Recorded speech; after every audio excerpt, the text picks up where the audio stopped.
सभी दर्शकों का प्रतिज्ञा 21 चैनल में हार्दिक स्वागत है। आज अंग्रेजी का टॉपिक लेते हैं ट्रांसलेशन के क्रम में इम्परेटिव सेंटेंस, उसके बारे में अध्ययन करते हैं। आइए इस पल में देखते हैं कितना सीखने को मिलता है। इम्परेटिव सेंटेंस, सबसे पहली बात इसकी ये है, वह सेंटेंस जिसमें आदेश, सलाह एवं प्रार्थना व्यक्त होती हो इम्परेटिव सेंटेंस कहलाते हैं। सबसे पहले हमको ये देखना है कि इम्परेटिव सेंटेंस होते क्या है। तो भाई वह सेंटेंस जिसमें आदेश, सलाह या प्रार्थना व्यक्त होती हो, इस प्रकार का जो सेंटेंस होगा वो क्या कहलाएगा? इम्परेटिव सेंटेंस कहलाएगा। ये तो हो गई इसकी पहचान। दूसरा, इसमें सब्जेक्ट जो यू है हमेशा छिपा रहता है। इस तरह के जो सेंटेंस होते हैं उसमें सब्जेक्ट छिपा रहता है, और मोस्टली सब्जेक्ट क्या होता है? यू। आगे देखते हैं, ये वाक्य प्राय वर्ब से शुरू होते हैं। किससे शुरू होते हैं? वर्ब से शुरू होते हैं। कहने का मतलब ये जो पहचान है इम्परेटिव सेंटेंस की, वो मैं बता दिए। अब तक 3 बताया मैंने।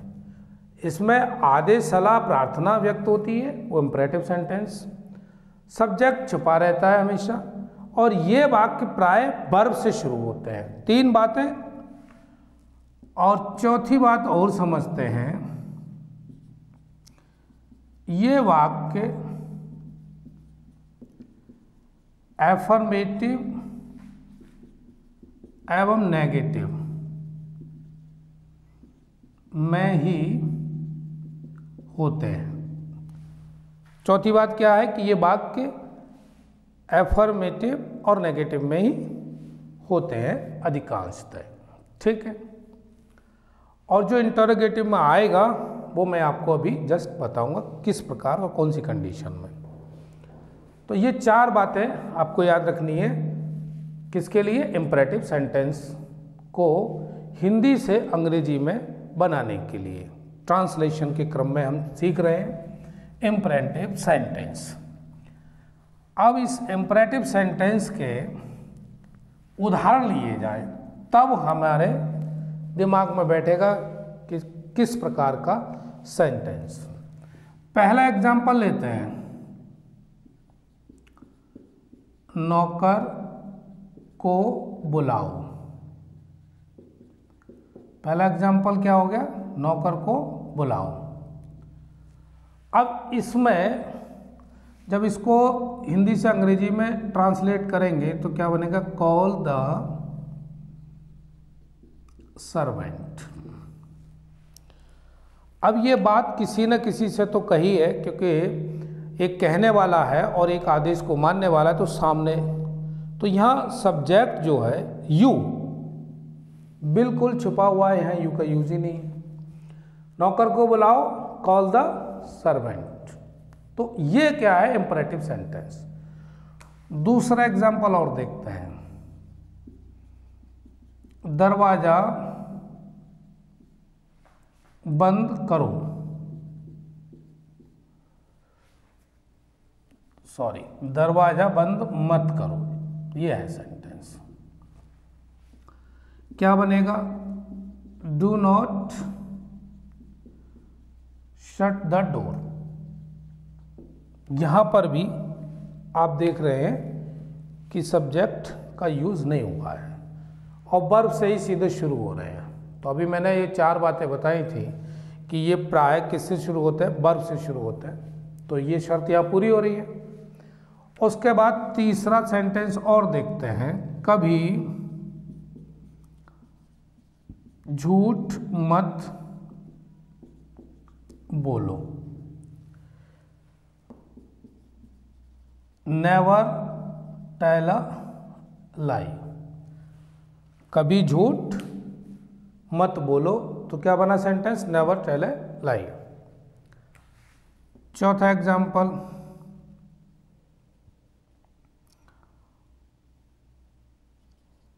अपना कार्य जल्दी पूरा करो। अब एक सेंटेंस ही है, अपना कार्य जल्दी पूरा करो। Complete your work hastily. अपना कार्य जल्दी पूरा करो। ये 4 सेंटेंस। इसके बाद 5वें नंबर का और देखते हैं,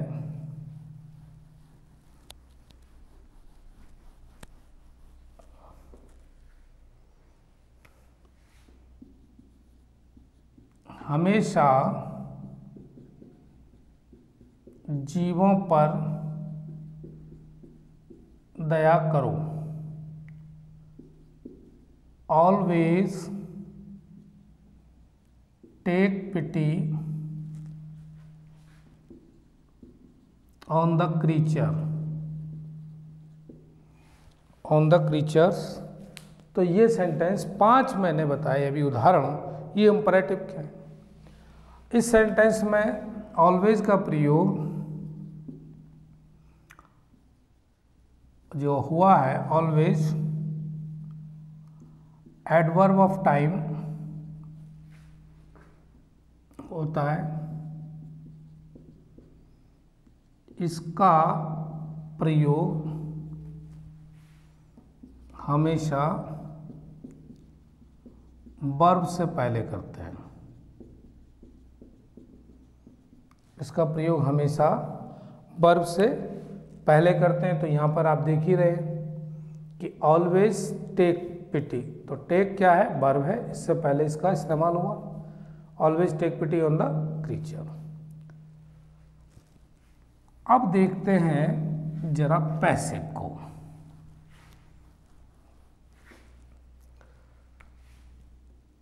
passive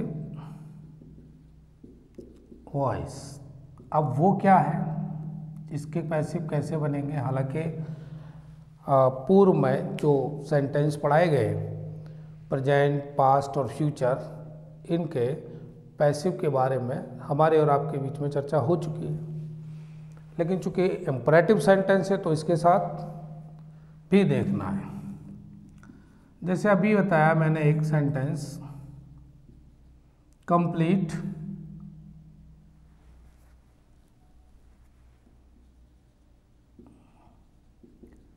complete your work history, अपना कार्य जल्दी पूरा करो, ये था। अब इसको पैसिव बनाना है तो क्या करना है। पैसिव बनाने के लिए शुरुआत किससे करेंगे, let your work, let your work be completed, और उसके बाद ये वर्ड है हिस्टरी, इसका यूज करेंगे। तो रूल क्या बना इसका, पहले लेट का यूज करते हैं, फिर भाई ऑब्जेक्ट का प्रयोग करते हैं, फिर बी और वर्ब की थर्ड फॉर्म लगा देते हैं। क्या करना है इसमें, सबसे पहले लेट का प्रयोग किया, फिर यहाँ पर ऑब्जेक्ट क्या था, योर वर्क, तो हमने वो यूज किया, let your work be completed history. तो ये रूल जो आपका है कि ज्यों का त्यों प्रयोग हो रहा है। ठीक है भाई, आप समझ ही रहे हैं, इसका प्रयोग कैसे हो रहा है? क्योंकि सबसे पहले हम देख रहे हैं लेट का प्रयोग। अब आगे देखते हैं इसके आगे दूसरा सेंटेंस।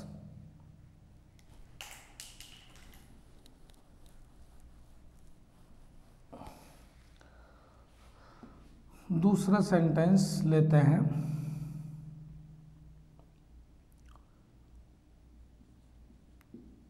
डू नॉट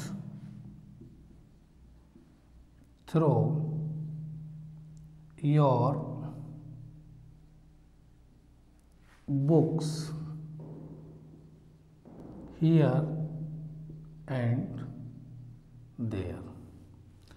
इस सेंटेंस का क्या मतलब हुआ?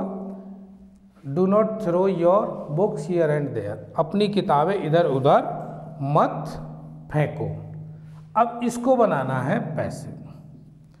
तो वही, अब चूंकि ये नेगेटिव सेंटेंस हो गया, इससे पहले वाला नेगेटिव नहीं था, तो कैसे बनेगा इसको देखिए। लेट योर बुक्स, ये क्या हो गया? Object. Late your books not be. अब इसके बाद क्या करना है? अगर नेगेटिव नहीं होता तो यहाँ बी लगा देते हैं, लेकिन चूंकि नॉट नेगेटिव है, डू नॉट यूज हुआ है या नेवर यूज हुआ होता तो बी से पहले लगाएंगे। तो let your books not be, अब वर्ब लगेगी third form, thrown here and there. तो ये बन गया सेंटेंस। कौन सा बन गया ये sentence? Let your books not be thrown here and there. ठीक है भाई। तीसरा सेंटेंस देखते हैं। तीसरा सेंटेंस, नेवर इंसल्ट anyone,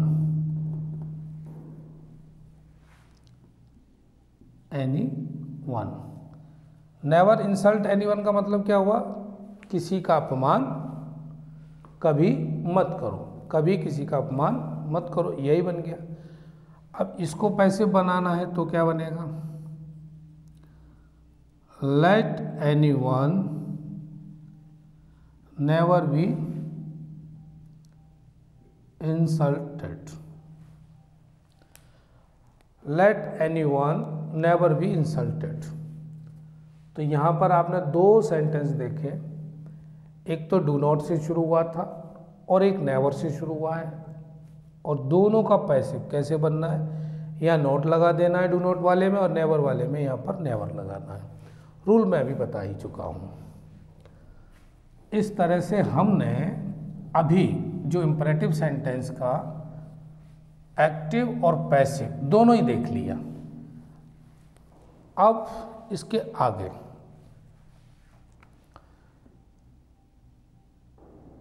यदि एफर्मेटिव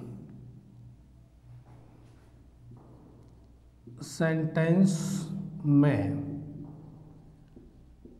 अवश्य का प्रयोग हुआ हो तो क्या करते हैं? तो दशा क्या होगी? अब एग्जाम्पल देखते हैं। आज वहां अवश्य जाइए। ये जो वाक्य है, ये जो सेंटेंस है, ये भी इंपरेटिव है, लेकिन इसमें क्या जुड़ा हुआ है? अवश्य। आज वहां अवश्य जाइए, एक तरह से मतलब बाध्यता हो गई। तो जब बाध्यता वाली बात आ जाती है तो इसका अंग्रेजी अनुवाद होगा do go there today. Do go there today. ऐसे वाक्यों में सबसे पहले क्या लगा दिएंगे? डू का प्रयोग कर देंगे। एक एग्जांपल और देखते हैं भाई ऐसा ही। आज यहाँ अवश्य पधारिए। लो जी, एक सेंटेंस और लो, तो ये भी कैसे बनेगा? Do come. पधारने का तो यही हो गया ना, आने का मतलब कम, तो डू कम हियर टुडे। तो बन गया। दोनों सेंटेंस आपके सामने हैं जिसमें प्रयोग किया गया है क्या? अवश्य। यदि अफर्मेटिव सेंटेंस में अवश्य का प्रयोग हुआ हो तो क्या करते हैं? ऐसे बनाते हैं, जैसे आज वहां अवश्य जाइए, डू गो देयर टुडे। आज यहां अवश्य पधारिए, डू कम हियर टुडे। यहां तक बात समझ में आ गई। अब इसके आगे चलते हैं। इसके आगे चर्चा हमारे और आपके बीच जो हो रही है वो है इम्परेटिव सेंटेंस की। अब जो प्रार्थना सूचक है, कृपया मुझे अपने हाथ का सहारा दीजिए। सेंटेंस क्या है? कृपया मुझे अपने हाथ का सहारा दीजिए। ये सेंटेंस दिया हुआ है। अब इसकी अंग्रेजी बनानी है। अब चूंकि यहाँ कृपया शब्द प्रयोग हुआ है तो रिक्वेस्ट कर रहा है। ऐसे सेंटेंस को कैसे बनाएंगे? Please give me your helping hand. बन गया भाई। दूसरा एक और देखते हैं। कृपया यहाँ मत थूकिए। इसको बनाएंगे please do not spit here. Please do not spit here. कृपया यहाँ मत थूकिए। एक एग्जाम्पल और लेते हैं। कृपया मेरे कपड़े, कृपया मेरे कपड़े गंदे मत कीजिए। क्या बनेगा? Please do not dirty my clothes. तो इस तरह से हमने 3 उदाहरण देखे जो शुरू हुए हैं किससे? कृपया से। और जहाँ इस तरह कृपया शब्द प्रयोग हुआ हो वाक्य में शुरू में, तो ये प्रार्थना सूचक हो गए। अब इनका जरा पैसिव और देखते हैं। इस तरह के वाक्य जो हैं उनको पैसिव में बदलना हो तो कैसे बदलेंगे?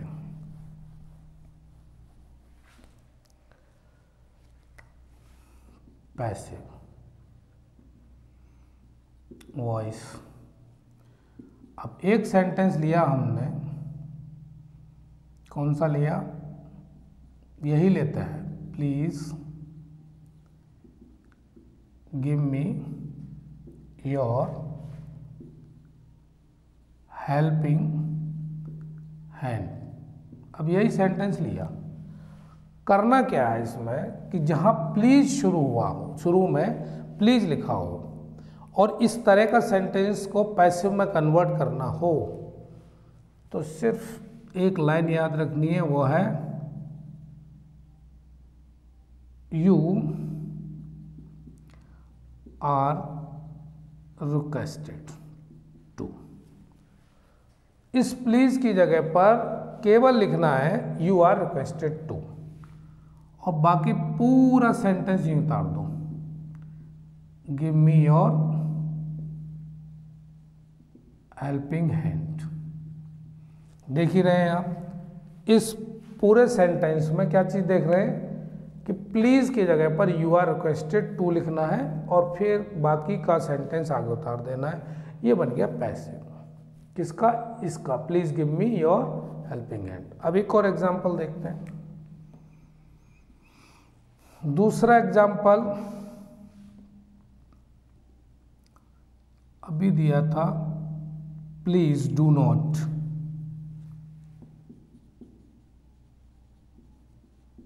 Please do not spit here. अब इसको कैसे बनाना है, तो यहां तो क्या लिखना है, यू आर रिक्वेस्टेड टू। चूंकि ये नेगेटिव सेंटेंस है तो यहां क्या लिख देना है, not to. You are requested not to spit here. दो सेंटेंस आपने देखे पैसिव के। अब एक और देख लेते हैं तो आपको समझ में और क्लियर हो जाएगा। जो भी बताया था, please do not dirty my clothes. ये भी नेगेटिव है। You are requested not to dirty my clothes. लो, इसका भी पैसिव बन गया। तो हर एक सेंटेंस जो 3 एग्जाम्पल लिए आपके बीच, और उनमें शुरुआत किसी से हुई तो वो प्लीज वर्ड था। चूंकि प्लीज की जगह पर यू आर रिक्वेस्टेड टू लिखना है, नेगेटिव है तो नॉट टू लिखना है, और ये पैसिव बन गया। यहाँ तक बात क्लियर होती है। अब इसके आगे और क्या देखना है उसको भी देखते हैं। कुड का प्रयोग प्रेजेंट टेंस में निवेदन या प्रार्थना के अर्थ में प्रयोग होता है। जैसे, क्या आप कृपया मेरे लिए कुछ कष्ट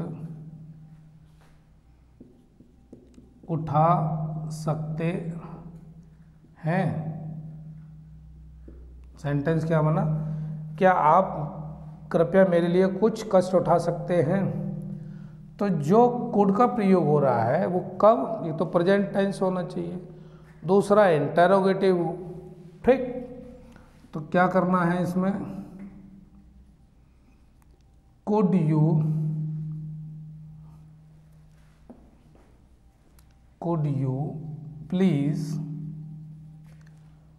you please take a little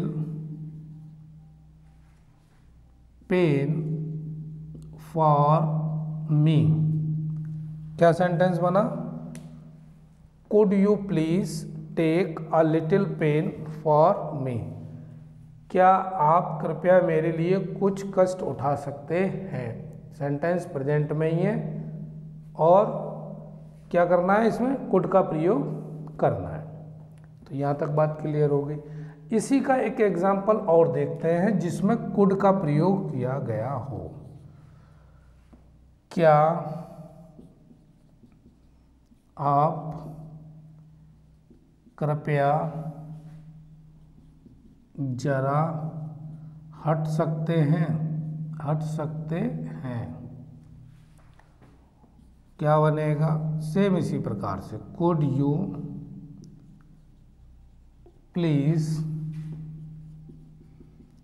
gate of a little.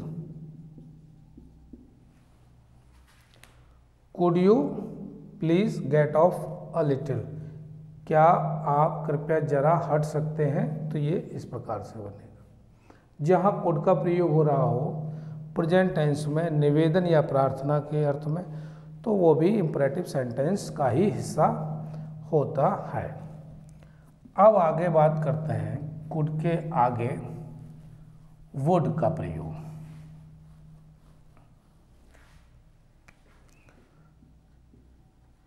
Would का प्रयोग, और ये किसके लिए होता है? रिक्वेस्ट, ये भी। लेकिन ये कहाँ, जैसे कुड का प्रेजेंट में किया, लेकिन वुड का फ्यूचर में होगा। एग्जाम्पल देखते हैं। क्या आपको मेरे साथ स्टेशन तक चलने में कोई आपत्ति तो नहीं होगी? अब ये है सेंटेंस, तो कैसे बनेगा?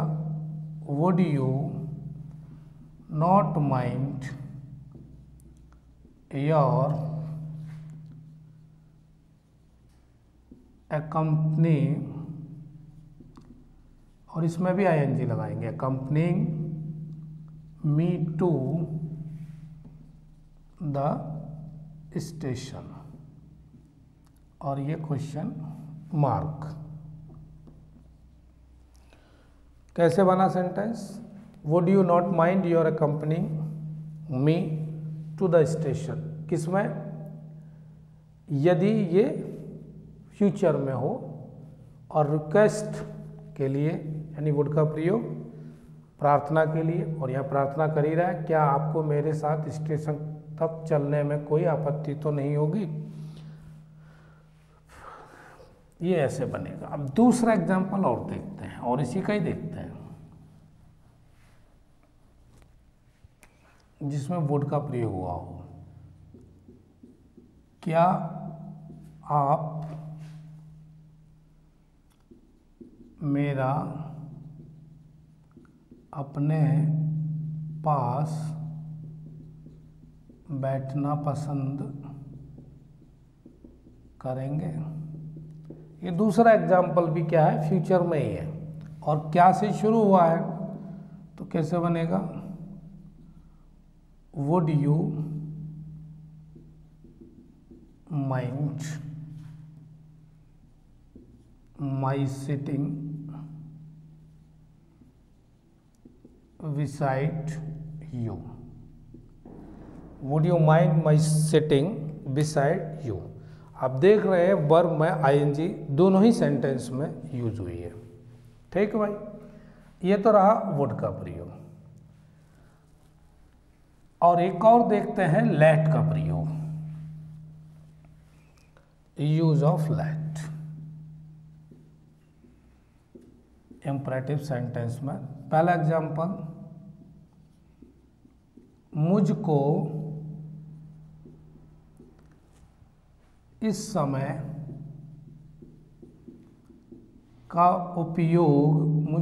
का उपयोग करने दो। ऐसे सेंटेंस जिनके पीछे दो लिखा हो, ठीक, तो क्या करेंगे? लेट का प्रयोग। Let me utilize this time. ठीक, दूसरा उदाहरण और लेते हैं। मुझको अपनी योग्यता दिखाने दो। कैसे बनेगा? Let me display my ability. अगला तीसरा एग्जाम्पल, आओ हम पार्क में खेलें। आओ हम पार्क में खेलें, तो ऐसे सेंटेंस में let us play in the park, let us play in the park. तीनों सेंटेंस है जहां पर लेट का यूज हुआ है। अक्सर जहां पर दो लिखा हो लास्ट में वाक्य के तो वहां लेट का प्रयोग, और जहां पर आओ से सेंटेंस शुरू हो तो वहां लेटस। और दो एग्जाम्पल देखते हैं।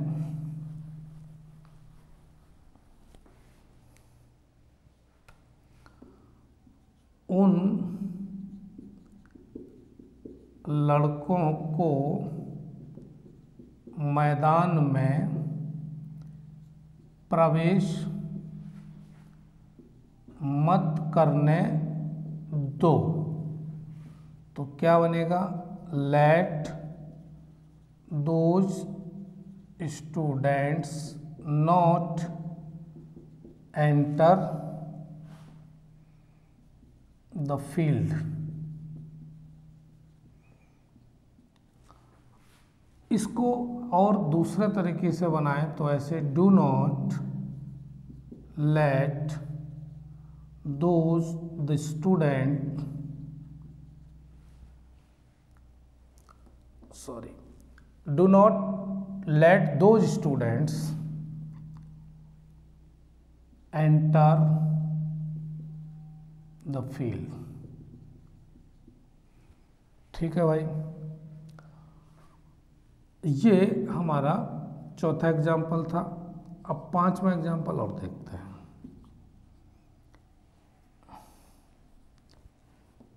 इन